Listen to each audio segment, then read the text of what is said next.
Usually, when we talk about a medical diagnosis, there is this, I don't know, this really comforting expectation of precision, right? Oh, absolutely. It Yeah. feels like engineering. Like you break your arm, you go into a clinic, and the x-ray shows this jagged white line on the screen. Right. The doctor just points right at it. Exactly. There's the problem. It's totally binary.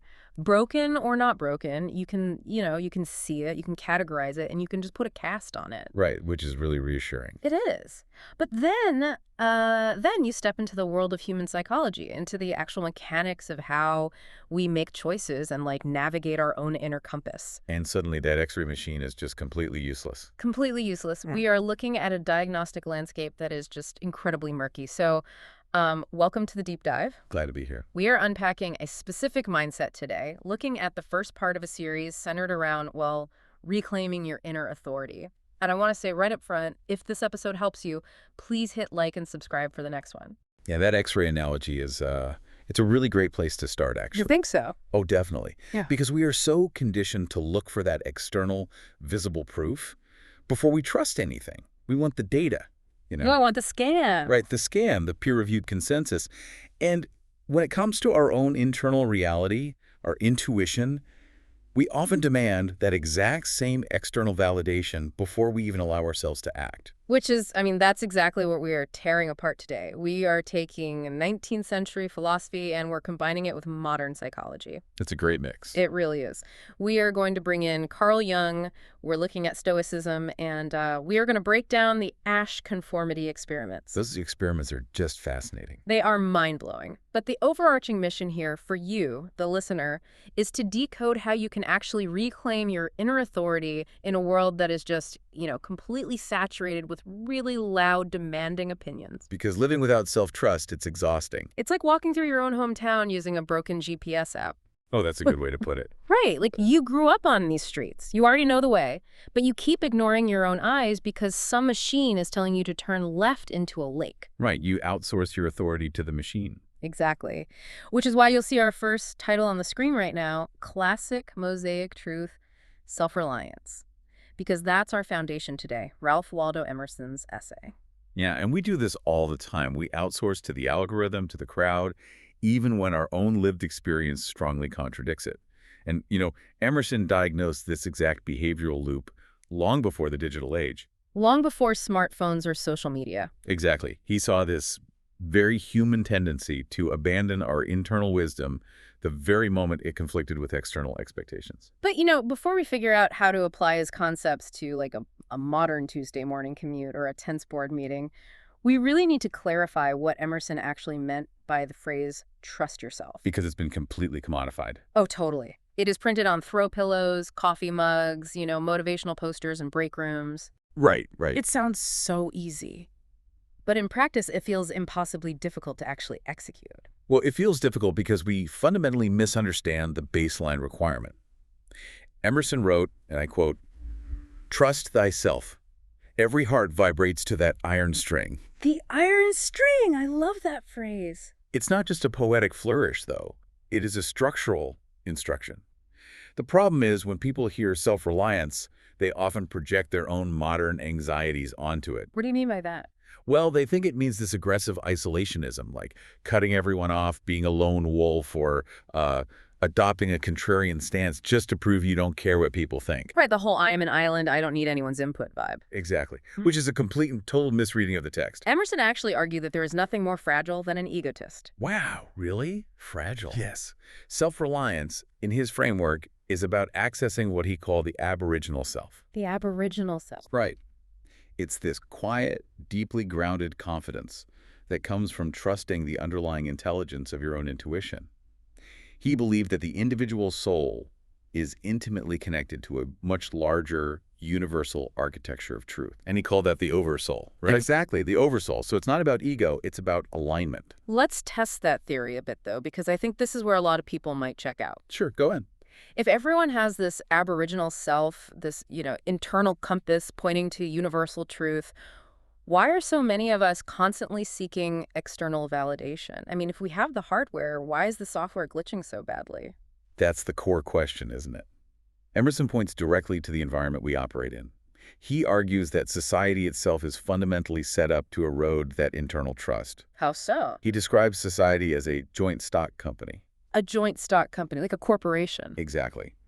And in this metaphorical company, the members basically agree to surrender their individual liberty and their unique culture in exchange for securing their bread. They trade authenticity for safety. You nailed it. And the primary virtue demanded by this company, the thing it rewards above all else, is conformity. So basically, we pay a tax of conformity just so we do not get exiled from the tribe. Right. Because standing out, historically speaking, meant starvation or ostracization. You literally couldn't survive on your own. Precisely. The evolutionary pressure to belong is just immense. And mid-20th century psychology actually mapped this out empirically. The Asch conformity experiments are the absolute perfect illustration of Emerson's joint stock company in action. We definitely should look closely at how those experiments were actually structured. Well, Because it is not just a simple trick of the eye, right? no. They put one actual participant in a room, right? Yes, just one real participant. Yeah. And they surrounded this person with several other people who appeared to be fellow volunteers. But they were actors. Right, they were actors working for the researchers, and they were all shown a target line on a card right next to 3 other lines of varying lengths. The task was incredibly simple. Just match the target line to the one of the exact same length. And it wasn't meant to be difficult. The correct answer was glaringly obvious. There was absolutely no optical illusion involved. Like you could see it clearly from across the room. Easily. But the actors were explicitly instructed to unanimously state the completely wrong answer before it was the real participant's turn to speak. I can't even imagine the tension in that room. It was palpable. And a staggering number of participants went against their own vision and agreed with the group's incorrect answer. They just caved. They caved. But the real insight comes from the psychological mechanics of why they conformed. Researchers isolated 2 distinct types of influence operating in that room. Okay, what is the first mechanism? The first is normative influence. In these cases, during the post-experiment interviews, the participants admitted they knew their eyes were telling them the truth. They knew the group was wrong. Exactly, they knew it, but they gave the incorrect answer anyway, simply to avoid the social friction of standing out. Wow, just to keep the peace. Right. They did not want to look foolish or disrupt the harmony of the room. They consciously chose conformity over reality to maintain social standing. That is literally the joint stock company playing out in real time. It really is. But the second type of influence, that's the one that really gets under my skin. Informational influence. Yes. This is where the foundation of self-trust completely fractures. Faced with the unanimous group, some participants genuinely began to doubt their own perception. They didn't just lie to fit in, they actually believed they were wrong. Exactly. They internalized the group's error. Their internal monologue shifted to, well, if all these confident people see it differently, my eyes must be deceiving me. I must be missing a crucial piece of information. Exactly. They literally outsourced their reality to the crowd. Genuinely doubting your own nervous system because the crowd is moving in a different direction. I mean, that is terrifying. It is. And we see this evolve throughout a person's life, don't we? Carl Jung talked extensively about what happens when we continuously adapt our reality to match the crowd. He did. He called it the persona. The persona. Right. It's the mask we construct for the collective. It is the curated identity we present to the joint stock company to ensure our survival and acceptance. So it starts as a survival tool. Exactly.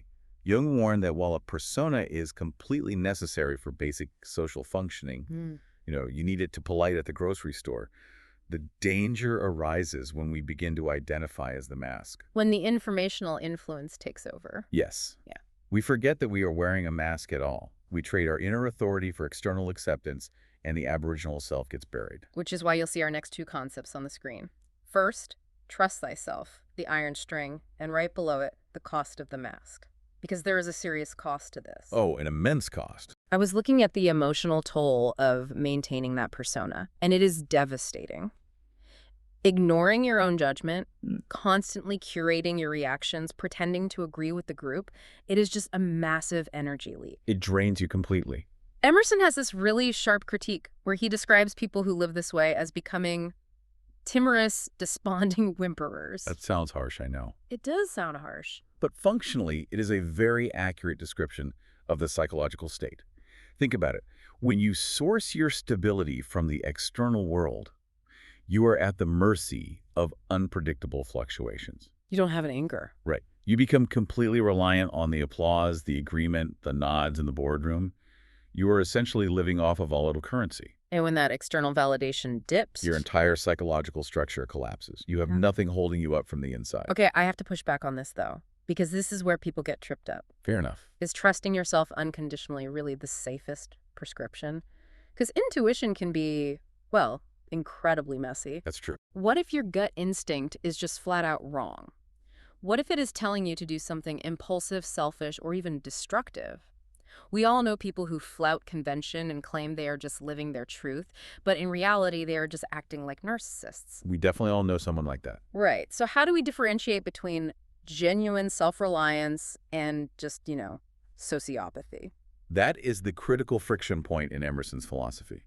It requires rigorous self-interrogation to distinguish between the ego and the aboriginal self. Rigorous self-interrogation, so it's not just a free pass. Not at all. Emersonian self-reliance is not a license for impulsive egoism.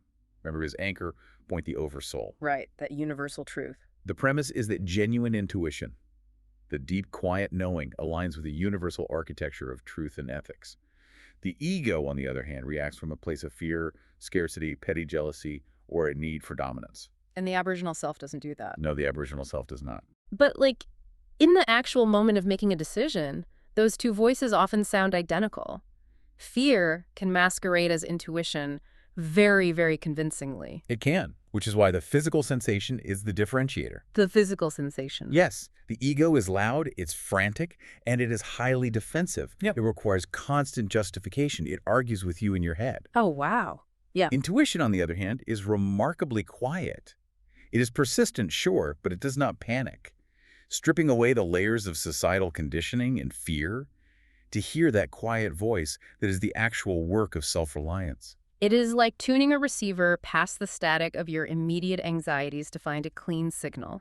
That is a perfect analogy. Yes. It makes a lot of sense. The ego demands you prove something to the joint stock company, but intuition simply requires you to act in alignment with reality. Exactly. But let's take these philosophical frameworks, the persona, the oversoul, normative influence, and let's drag them into a modern Tuesday morning. I love that. Let's do it. Because if this does not change how we operate in our daily lives, it is just intellectual entertainment. Agreed. The application is where the philosophy gains its teeth. Today, a lack of self-reliance does not look like someone standing in a parlor quoting transcendentalism. It looks incredibly mundane. Mundane and everywhere. Right. And you'll see this concept on the screen right now, modern translation, decision-making. Because it looks like chronic hesitation. It looks like standing in a grocery aisle overthinking a minor choice or outsourcing significant life decisions to the internet. Let's examine the modern workplace because it is the ultimate joint stock company. Oh, absolutely. The clearest manifestation of a lack of self-trust here is the chronic second-guessing of decisions. Imagine you are in a meeting. A strategic pivot is proposed. You look at the data, you synthesize your experience, and you have a clear, distinct, quiet realization that the strategy is fundamentally flawed. Okay. But you look around the room, and everyone else is nodding in agreement. The Ash experiment lines up perfectly here. You feel the pressure of the room. You feel the normative influence. You do not want to be the difficult one. You do not want to slow the momentum. So you stay silent. You withhold your candor. Which hurts the whole company. It does. Organizational psychologists refer to the antidote for this as intellectual bravery. Intellectual bravery. I like that. It is the willingness to disagree, to present a dissenting view, not for the sake of being contrarian, but out of a commitment to a higher standard of truth over temporary group harmony. And when a culture lacks that intellectual bravery, you start seeing pathological workplace behaviors. Like what? People hide behind the collective. You see those massive email chains where 30 people are copied just to dilute responsibility. Oh, yes, like a cover your back emails. Right. No one wants to own a decision, so they just crowdsource the risk. People edit themselves down to the safest possible version of their ideas. It is a profound loss of human potential. And this dynamic bleeds seamlessly into our personal relationships, too. The mechanism is exactly the same, the outsourcing of worth. Yes, the constant need for validation. Which leads to our next overlay topics. Examples: work, relationships, habits. We just covered work. Let's talk about relationships. It's so prevalent there. We hand over the gavel to people who barely know themselves, asking them to judge or value. It reminds me of someone constantly checking their phone for the weather forecast when they could just look out the window and see the rain hitting the glass. That is such a vivid picture. Right. The data is right in front of you. Your own exhaustion, your own joy, your own clearly violated boundaries, but you still refuse to act until an external source confirms what you are already feeling. That analogy captures the absurdity of it perfectly. We ignore the primary data of our own sensory and emotional experience in favor of secondary validation. We need someone else to say, yes, it is raining. Exactly. And because we are always waiting for that external confirmation, our boundaries become incredibly porous. We develop the habit of attaching 10-minute apologies to simple statements of our own limits. Oh, man. We have all done it. Everyone has. Instead of saying, no, I cannot take on that project, we launch into an agonizing monologue. I am so sorry, I would love to, but my schedule is crazy, my dog is sick, my car needs brakes. Right, you list 20 reasons. We offer an exhaustive defense because we do not trust that our own internal limit is a sufficient reason. We feel the need to provide evidence to the joint stock company to justify our autonomy. And this exact same lack of trust sabotages our personal habits and our creative pursuits, too. This is the cycle of starting and stopping. Yes. You get a spark as inspiration, a genuine intuitive pull to start writing, or to change your career path, or to adopt a new physical discipline. You take the first step, And then you encounter what Emerson famously called the hobgoblin of little minds. yes. A foolish consistency is the hobgoblin of little minds, adored by little statesmen and philosophers and divines. It is one of his sharpest observations. It cuts right to the bone, because you start this new project, but then you worry that it contradicts who you used to be. You start analyzing how people will perceive the change. Exactly. You worry about what your peers will think about this sudden shift. You worry about being perceived as a hypocrite because you are changing your mind. Right. So instead of allowing yourself to evolve and follow the new trajectory, you just abandon the project. You stay rigidly consistent to a past version of yourself that is already dead. Carl Jung wrote extensively about this, actually, about the necessity of shedding these old skins. What did he say? He noted that we cannot live the afternoon of life according to the program of life's morning. Oh, wow. Right. What was entirely appropriate and necessary for your survival and identity a decade ago might be the exact thing suffocating you today. Growth actually demands inconsistency. But letting go of that consistency feels incredibly dangerous to most of us. It feels like a small death of the ego. It is a death of the persona. And that is exactly what self-reliance requires. It requires the courage to contradict your past self in the service of your present truth. So if we can spot this in our meetings, in our apologies, and in our abandoned projects, we need to map out the specific traps that keep us stuck in this cycle of doubt. We need to see the mechanics of it. Exactly. We need to look at the mechanical errors we make when we try to build self-trust. Which brings us to the first trap, and you'll see this summarized on screen as mistake, waiting for certainty. The most pervasive trap is the illusion of certainty. It really is. People delay action because they are waiting for the perfect, unassailable data set. They want a guarantee of success, a flawless roadmap before they commit to a decision. They want to know exactly how it ends before it begins. They believe that if they just think about it long enough, the risk will evaporate. But analyzing a problem from the sidelines never changes the variables. The universe simply does not offer guarantees. It offers feedback, but only in response to action. Emerson teaches that genuine action explains itself. That's a powerful idea. It is. You cannot theorize your way into self-trust. You cannot sit in a room and logically deduce your way to confidence. You must step forward first, bearing the risk of being wrong. And the fix for this, which is our next on-screen point fix, clarity follows commitment. That is the operational mechanism. Exactly. You take the step, the environment reacts to your step, and the path illuminates based on that interaction. If you stand completely still waiting for a spotlight to show you the whole staircase, you will literally be waiting in the dark forever. Exactly. The action generates the data you need to make the next choice.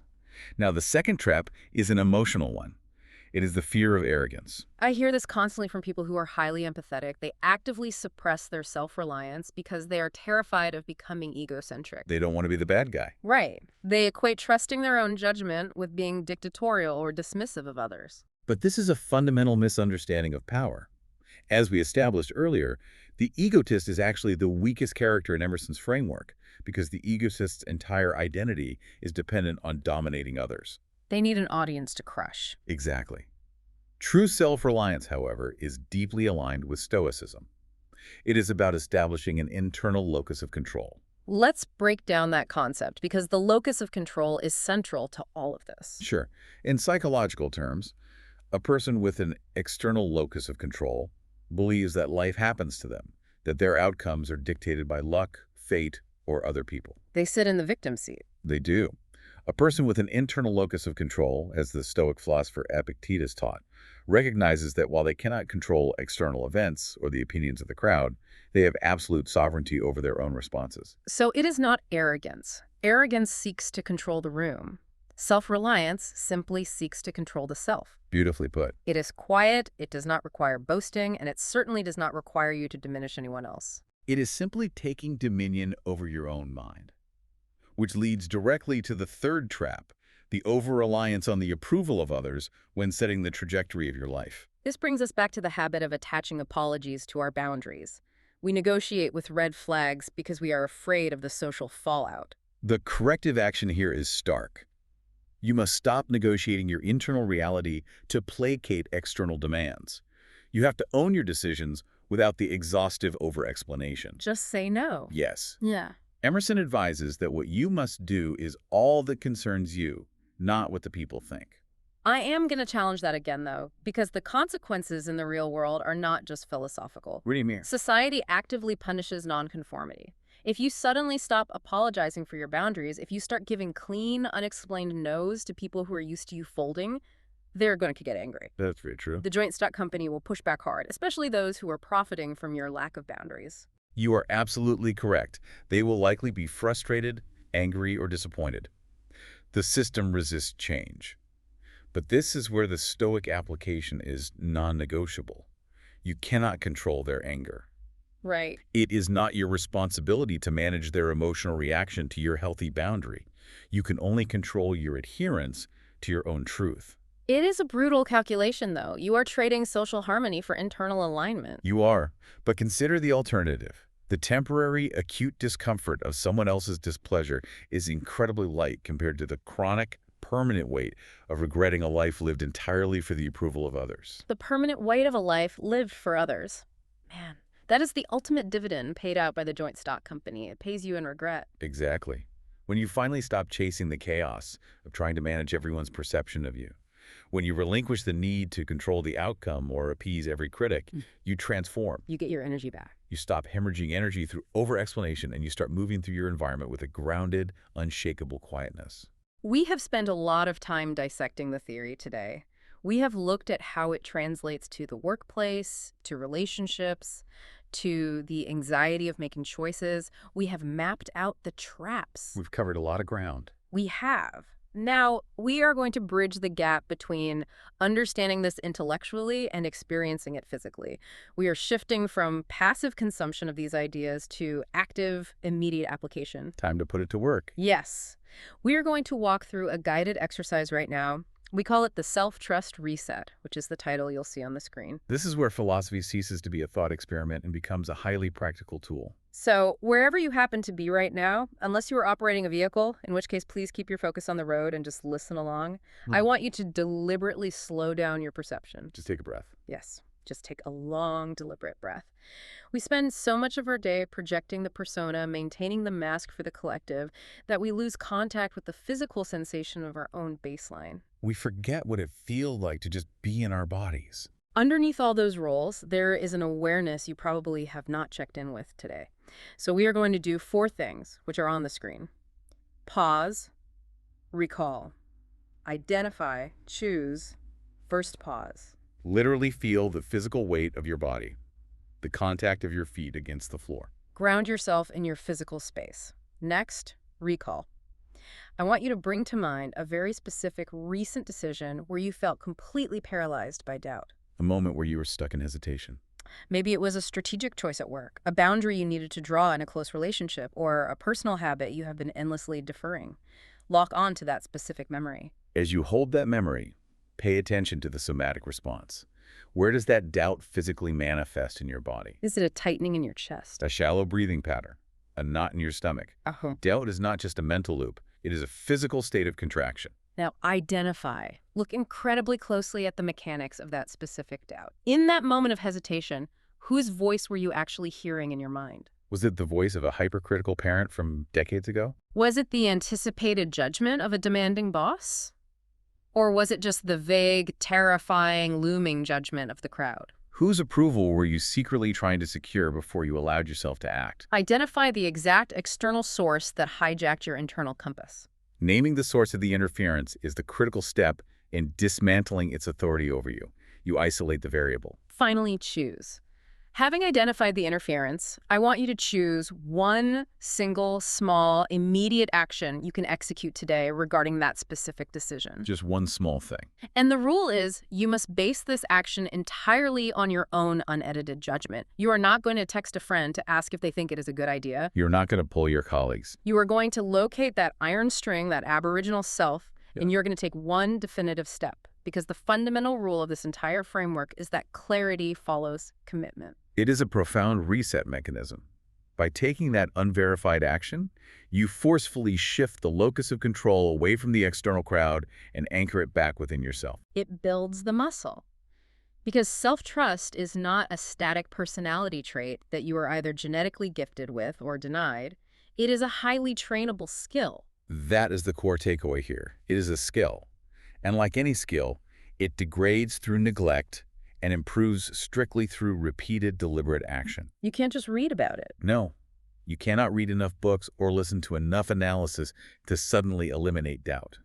You have to act in the presence of the doubt, knowing that the physical action itself will carve out the clarity you are looking for. We have covered a massive amount of psychological and philosophical territory in this deep dive. We really have. From the resonance of Emerson's iron string, to the suffocating pressure cooker of the Asch conformity experiments, to the energy drain of Carl Jung's persona, and the liberating boundary of the stoic internal locus of control. It all connects. But as we prepare to sign off, we want to leave you with one final, slightly provocative thought to carry with you. Consider this dynamic.